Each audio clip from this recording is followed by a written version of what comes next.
Hi everyone, thank you so much for joining me today. So in my previous video we made these Gilding Flake panels, I die cut some hearts from them, and these are the scraps that I'm left with. And I promised that I would show you a video where I turned them into cards, so that's what we're going to do today.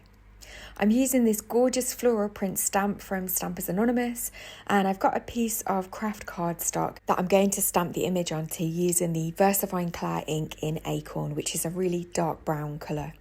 That's kind of going to give a bit of a tone-on-tone effect on the craft cardstock.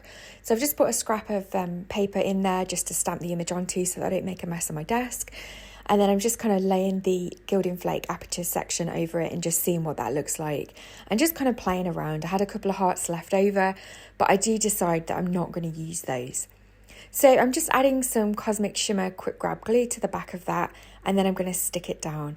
I find having a fine tip bottle really makes this a whole lot easier, a lot less messy, and you don't risk loads of glue kind of oozing out the sides. So yeah, I quite like being able to use these smaller bottles.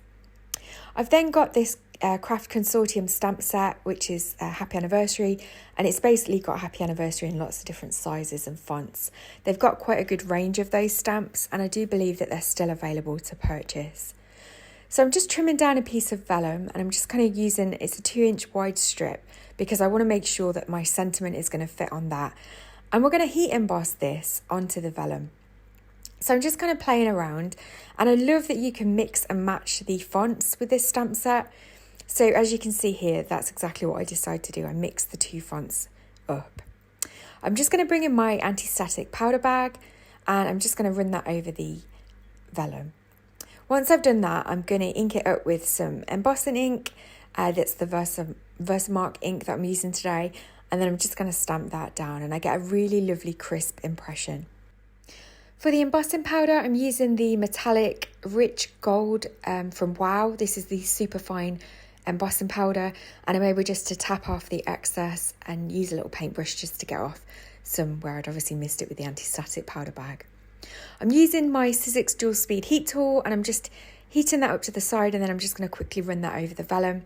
I'm using my Cork Mat so that I don't melt the cover on my desk, but also I seem to find that it helps with warping. So once I've done that, I'm just going to trim a little bit of the edge off on my card panel, and then I'm going to wrap the vellum around the centre. I'm just kind of burnishing it around the edges with my fingernails, just so that it's got a nice crisp score line, and then I'm going to tack that in place using some double-sided tape. So once I'm happy with that panel, I'm then trying to think about what I want to do with it, how I want to attach it to a card blank, and what kind of layout I'm going for.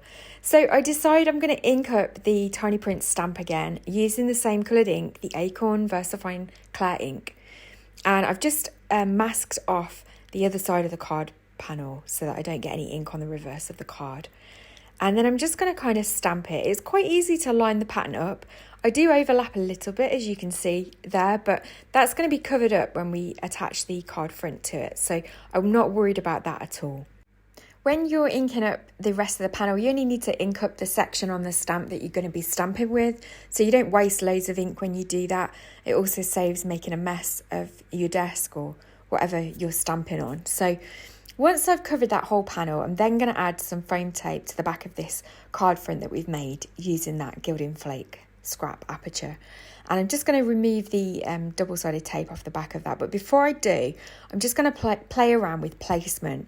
I'm really not kind of sure where I want it. Because obviously the edge of the hearts is cut off on the one side, I kind of feel that it doesn't really look very good in the centre of the card front. So I decide that I'm going to go ahead with an off-centre look today. I'm then just going to go over it with a gel pen and colour in all the kind of flowers in the tiny floral print stamp with the gold gel pen. And then once I've done that, you can really kind of see how the gold shimmer just kind of stands out on the background, and it looks really nice against the Gilding Flakes. So for the second card, I'm going to use this silver section. I really want as less gold on it as possible. So I trim off that section, and then I'm just going to trim a little bit more off just so that I kind of have a nice thin strip along the edge of the card blank. So the previous card was 5x7. This one is a UK A6 card, so it's 4 1/8 by 5 7/8 approximately. But I'm just trimming it down a little bit, just so that it matches the size of the scrap that I've got. I'm just going to bring in my non-stick mat here, and I really want to do some ink blending over the background. So I'm just marking it with a pencil where I want to put some washi tape just to kind of mask off the other section of the card. I'm going to do some ink blending with chipped sapphire, dusty concord and shaded lilac distress oxide inks.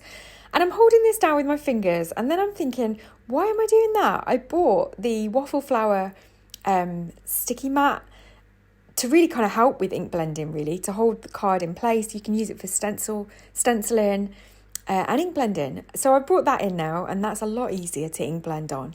So the washi tape really is just masking off the area, and now my waffle flower mat is just gripping that card panel in place. And I'm just using my blending brushes just to kind of fill that section up with a lovely blended hue of purples and blues.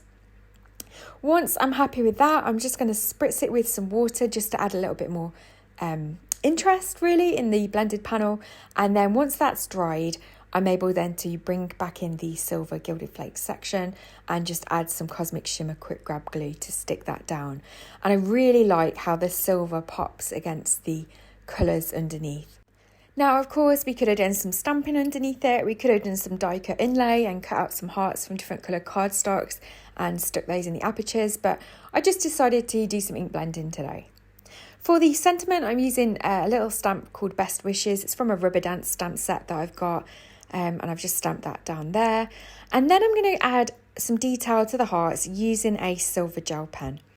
The silver gel pen that I'm using is a Uniball one, and I really love how the silver kind of really just stands out on the ink blended background that we've done. So I've done a mixture of hearts, dots, stripes, little hand-drawn flowers, just really to add some interest. I've got a Wink of Stella pen to the right of me, and I decide once I've filled all these hearts in with the gel pen that I'm going to add a little bit of extra shimmer over the top. Now, of course, this is completely optional. You don't need to add any gel pen lines. And as I said, you know, there's a variety of different techniques you could have done. We could have stamped on the panel. We could have done die cut inlay. We could have just left them as they were. But I just kind of felt this kind of just added a little bit more interest to what was quite a very simple card. So when I go to add my Wink of Stella, I realise that my Wink of Stella pen is leaking, and I really don't get a very good flow from the brush at all. So when it goes on really, really thick. It kind of drips out the pen onto my card panel.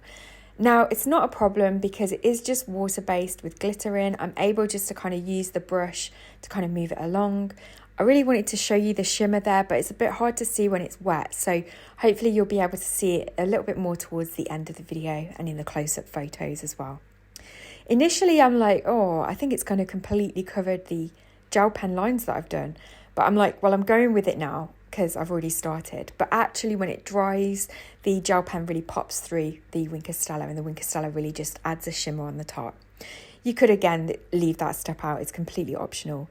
I just used my e-cloth to remove off the excess, and then I've got a little heart that was left over, and I'm just going to stick that on as an extra embellishment. So those are the two cards that I've used with my scraps. So I really hope that you enjoyed this tutorial. Thank you so much for joining me, as always.